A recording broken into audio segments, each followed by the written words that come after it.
అనగనగా ఒక అడవిలో ఒక కాకి దంపతులు ఒక పెద్ద చెట్టుపై గూడు కట్టుకుని నివసించేవి.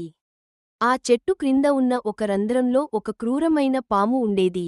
కాకి గుడ్లు పెట్టినప్పుడల్లా ఆ పాము పైకి పాకి వచ్చి వాటిని తినేసేది. తమ పిల్లలను కోల్పోతున్నందుకు కాకులు చాలా బాధపడ్డాయి. ఎలాగైనా ఆ పాము పని పట్టాలని నిర్ణయించుకున్నాయి. ఒకరోజు ఆడకాకికి ఒక ఉపాయం తట్టింది.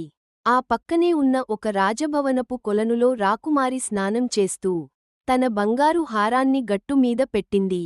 కాకి వెంటనే కిందికి దిగి ఆ హారాన్ని తన ముక్కుతో పట్టుకుని ఎగిరిపోయింది. రాజభటులు అది చూసి కాకిని వెంబడించారు. కాకి నేరుగా వచ్చి పాము ఉన్న రంధ్రంలో ఆ బంగారు హారాన్ని పడేసింది. వెంటాడి వచ్చిన భటులు ఆ రంధ్రంలో హారం ఉండటం గమనించి దానిని బయటకు తీయడానికి ప్రయత్నించారు. అప్పుడు లోపల ఉన్న పాము బయటకు వచ్చి వారిని బుసలు కొడుతూ ఎదురించింది. భటులు వెంటనే ఆ పామును చంపేసి హారాన్ని తీసుకుని వెళ్ళిపోయారు.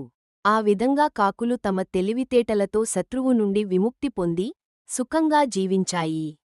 నీతి: బలంతో సాధించలేని పనులను తెలివితేటలతో సులభంగా సాధించవచ్చు.